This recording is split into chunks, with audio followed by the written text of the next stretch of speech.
Welcome to yet another amazing episode. And can you believe that it is the last day of April? And just like that, the year is gone. We are done with the first quarter of the year. So, how have you been? What have you been up to? How are you feeling? Today, I'm just going to be checking up on you to see and to encourage someone because I have had people tell me that the first quarter has been a tough one. Today, let's talk about it and what do we do next when things don't seem like they are working out. If it's your first time, karibu sana, welcome, please subscribe. If you're a returning subscriber, karibu sana, this is the home for you and let's get right into it.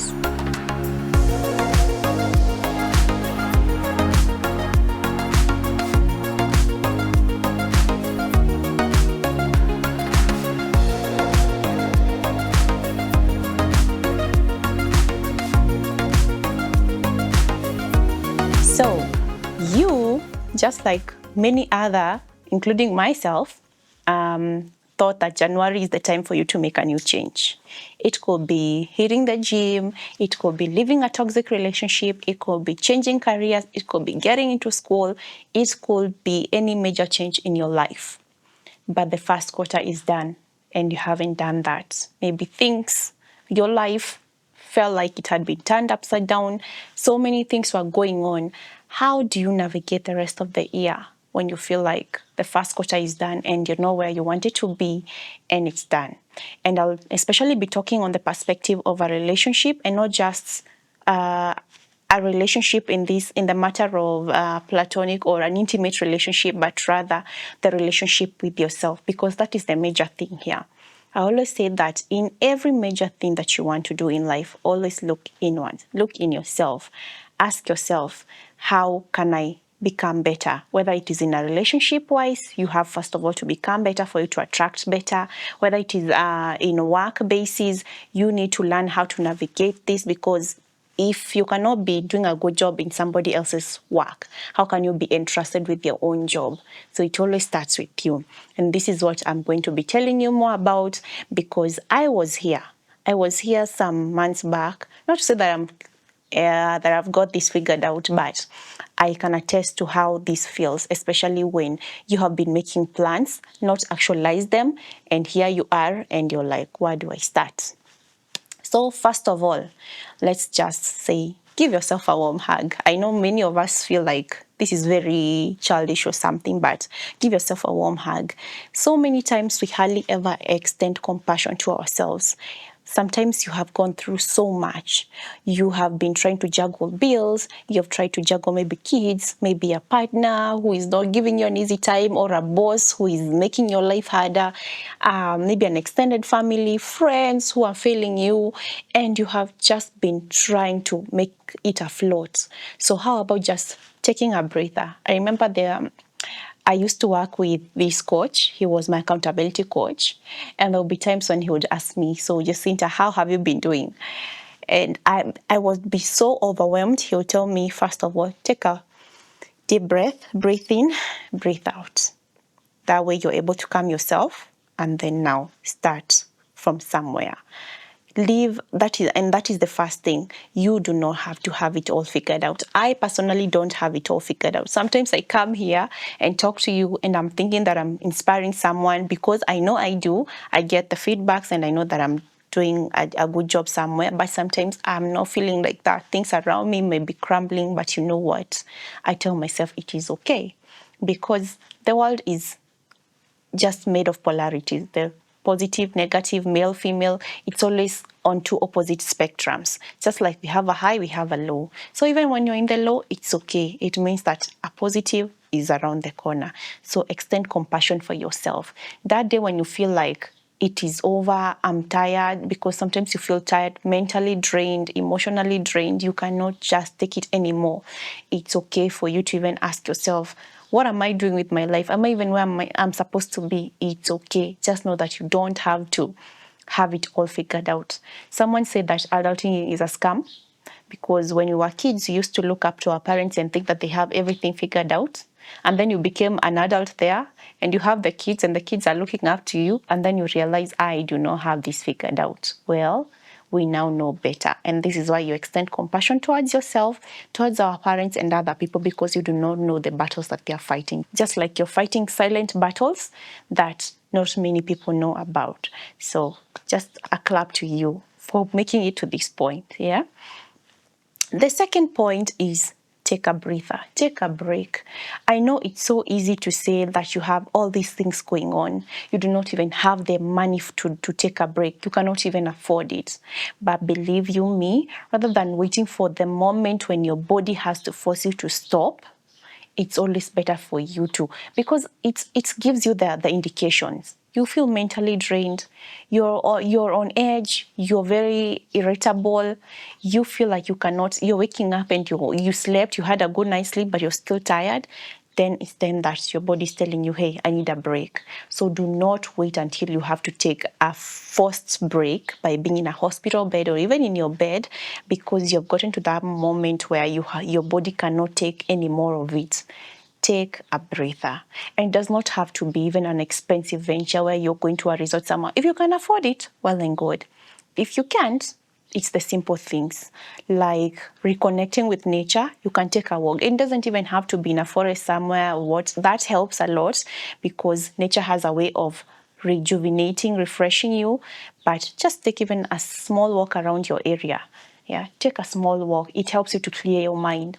You can even practice things like dance. Dance when just get out of your body, because most of the time we live either in the past, thinking about people who have hurt us, wronged us, done things to us that are still hurting, or you live in the future where you're thinking, I have a certain bill that I need to take care of. I need to take my kids here. I do not know what I'm going to do about this and that. So how about living in the moment? And you live in the moment by making your mind be in the present, getting off all this thinking, going into that moment, like when you're working out. You can either work out if you've never had to work on, don't have to go to the gym. There are apps all over. You can even look for a workout on YouTube, a 10 minutes one, and you're going to feel a huge difference. Another way of you just taking a breather is journaling your emotions. That can be a part B or another point. Journal your emotions. I always insist on journaling. That is the way that you can, let's think of your brain like full of so many wires, the red, blue, green, and all these things, they're all mixed up. So the way for you to arrange them in order is for you to journal. You get to write down, this is how I feel, I'm frustrated. You even get to understand, so why am I frustrated? Oh, it's because of a certain bill. Okay. So, or somebody wronged me. Why did they do this to me? Write it all down. Remember, you're your own best friend. Rather than going to emotional dump on other people, because that is what we do when most of the time we are overwhelmed. We tend to call our friends or somebody else there who cannot even handle this. And you wonder why you don't have genuine friends. You wonder why everybody has your stuff out there, why everybody knows your story and you only told it to one or two people. It's because if you yourself could not be able to handle your emotions, how do you expect somebody else to handle them for you? When you emotional dump, then you make the other person too overwhelmed, and what they do is they find somebody else. Remember, your best friend has a best friend somewhere. So you talk to this person thinking that you're going to feel better, but as you're doing this, you do not realize that you're dumping on them. You're also overwhelming them. Remember, they have their own issues. You've dumped on them, and so the best other way for them is to also look for a friend somewhere where they tell them, hey, do you know so and so? Can you imagine they're going through this and this and this? And remember, also this best friend has another best friend who might be your friend. So just like that, your information gets shared around. So rather than that, just write down your emotions. And it is only when you have stayed with your emotions, and this is, I know I have some followers who are actually men, but here I'll be talking to a girl or a lady. This is a big girl's moment. You know that you're a big girl when you can be able to sit down with your emotions, no matter how terrible they are, no matter how tough it is. Just sit with them and reevaluate and say, okay, this and this happened. You don't have to even do anything about it for a short time period. Just think, reflect on it, and then make a decision. When you're telling your friend, by then you'll be you'll have it will not be as bad. Like when you call your friend when something is happening, you don't even give them time to take a break. You don't even know what they are going through. Maybe they are going through their own issues. So that time you'll be more calmer. You'll be in a position to even ask them, hey, are you in a position to talk? That is actually a boundary here. This is a way of even avoiding emotional dumping. So journal your emotions. And the other thing that I would advise as you're going through this quarter, because I had somebody, she's a friend, tell me, Jacinta, I look at you, I look at other people on social media, I see their lives and I'm seeing my life and I'm thinking, why am I, is it that time has stopped for me and everyone else is moving on? Everyone looks like they're balling on social media. So why am I the only one stopping? And I was telling her, you know what? You know me, you know the things that I go through. So even when I'm doing that, it doesn't mean that I do not have my own issues. And this even came as a way of me looking at things, because I've seen this lady also on social media, and she happened to be picked up by a helicopter from Nairobi, taken to Naivasha for a safari trip and then back. And I'm wondering, what does she do, or how is she living the life that she's living? It's very easy for us to get caught up by the lives of other people, especially on social media. Remember, on social media, we do not see the people in their ugly faces. We do not see them when they cry. We do not see them when they have insomnia. We do not see them when they're going through rough patches. We do not see them even when they're broke. Like, they only come to say later. We do not see them when they're heartbroken or jobless, but we'll see them when they're eating in expensive places. We'll see them all dolled up, made up.